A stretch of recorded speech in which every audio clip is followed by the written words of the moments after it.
There is something undeniably charming about a lens that refuses to follow the crowd, and this little prime is exactly that.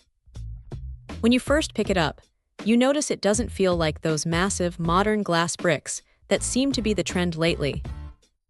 It is compact, it is light, and it has that classic, tactile build that makes you want to actually go out and shoot.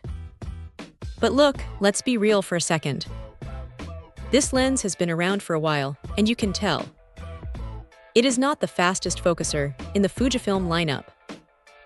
If you're trying to track a sprinting dog or a fast-moving subject, you might find yourself tapping your foot, waiting for the motor to catch up. It has a bit of that old-school hunting behavior, especially when it is trying to lock onto something close up. But once it hits that focus point, the results are genuinely special. The rendering has this soft, painterly quality that you just do not get from the clinical, ultra-sharp lenses coming out today.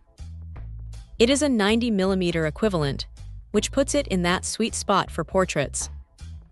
You get a nice, flattering compression that makes faces look great, and the f2.4 aperture gives you just enough separation to make your subject pop without turning the background into a complete blur.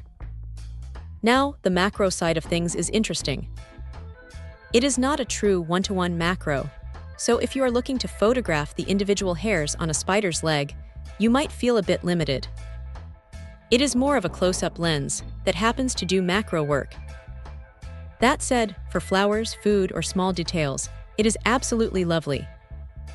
The optical construction, with that aspherical element and the abnormal dispersion glass, really does a solid job of keeping things clean. You don't see much in the way of weird color fringing or distortion, which is a testament to how well-designed the glass was from the start. One thing that might catch you off guard is the filter size. It is a tiny 39mm thread. It is adorable, really, but it means you might need to hunt for step-up rings if you have a collection of larger filters. It is a small quirk, but it is part of the character of this thing. Honestly, the biggest hurdle here is the age. In a world where everyone is obsessed with lightning-fast autofocus and edge-to-edge sharpness that could cut glass, this lens takes a different approach. It is about the mood.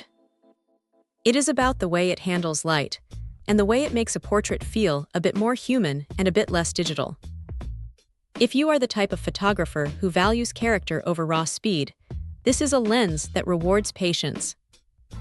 It is not for everyone, and it certainly isn't the most versatile tool in the bag, but for the right person, it is a total joy to use.